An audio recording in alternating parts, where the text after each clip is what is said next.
Pour mon trading de CFD, je veux une plateforme différente. Des graphiques personnalisables, une exécution rapide, des spreads serrés, avec un acteur reconnu présent en France. Trader différemment avec CMC Markets.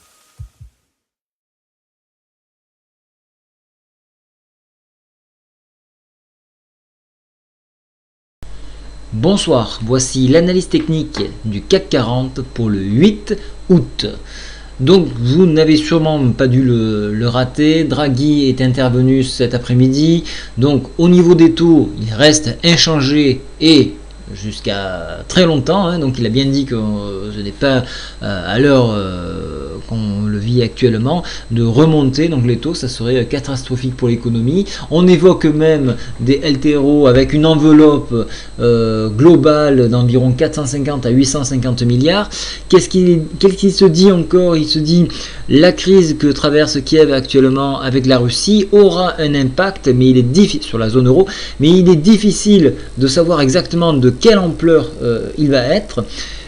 Au niveau donc du quantity easing zone euro, on va peut-être se tourner vers du BSA, donc on va avoir plus de précision dans les mois à venir, mais on est en train de plus en plus en parler et donc il va falloir y passer malheureusement, donc soyez vigilants sur la rentrée de septembre. Au niveau économique, demain, il y a des statistiques très importantes, notamment chinoises. Donc la balance commerciale à 4 h du matin, donc ça c'est une très grosse statistique. Il y aura également au Japon la conférence de presse, donc la BOJ, Banque centrale du Japon, à 8 h 30. Donc ça aussi, ça sera important d'avoir un œil dessus. On aura un autre œil l'après-midi à 14 h 30 sur la production non agricole. Ça peut être intéressant aux US à suivre. Mais surtout, les grosses statistiques tomberont le matin avec donc ces fameuses balances commerciales donc chinoises, également allemandes à 8 h, et puis surtout la BOJ donc qui s'exprimera à 8 h 30. Voilà, revenons maintenant sur l'indice parisien. Vous avez vu qu'on a enfoncé plusieurs paliers, nous sommes allés vraiment bas. 4131, j'avais proposé des points sur cette zone, notamment autour de 4143. J'espère que vous avez pu en profiter. Actuellement, on est en train de défendre ce point là, donc ça va être assez délicat parce que nous n'avons pas vraiment de support en dessous.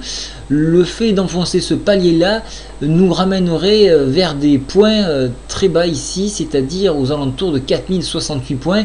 Donc attention à ne pas louper cette marche, hein. Si on trébuche ici, on se dirige inexorablement vers ce point là. Je vous avais déjà parlé hier de points en cas d'échec, donc du contact ici, hein, sur le S1 ou autour de 4220. On a échoué, vous avez vu, on est en train de dégringoler à nouveau. On a une énorme dégringolade depuis quelques mois. C'est bien sûr dû à l'été, on a besoin d'une prise de bénéfices, on a besoin de refroidir les indices, c'est ce qui se passe actuellement. Les indicateurs hebdomadaires sont en train de basculer à la baisse, donc tout ceci est lourd de conséquences, il y a du poids. On est en période estivale, donc du coup le marché a peu de volume, du coup facilement influençable, et donc on voit donc une prise de bénéfice. Donc il va falloir attendre vraiment la reprise en septembre pour voir un petit peu comment va se tourner le marché. Est-ce que Draghi, donc encore une fois, va apporter des bonnes nouvelles pour que l'économie reparte? C'est ce que nous attendons. Pour demain matin, donc si ce point-là est défendu donc à 4142, on viendra chercher à nouveau les 4169. Il y a un très fort barrage maintenant sur la zone 4194. Il faudra vraiment de la puissance pour l'enfoncer. Vu la bougie là, on devrait avoir un rattrapage dans un premier temps sur le retracement Fibo à 4152. Mais si toutefois on ne défend pas ce point là, qui est déjà bien bas, alors là on est quasiment sûr d'enfoncer les 4141 avec un premier contact. Il est assez difficile de le voir actuellement. Je vais pour ce faire modifier mon retracement Fibonacci et je vais rajouter, alors je vais en rajouter un, je vais mettre celui-ci. Voilà, vous voyez, il faut être équipé d'une bonne plateforme pour voir des points. Vous en avez un à 4113 points.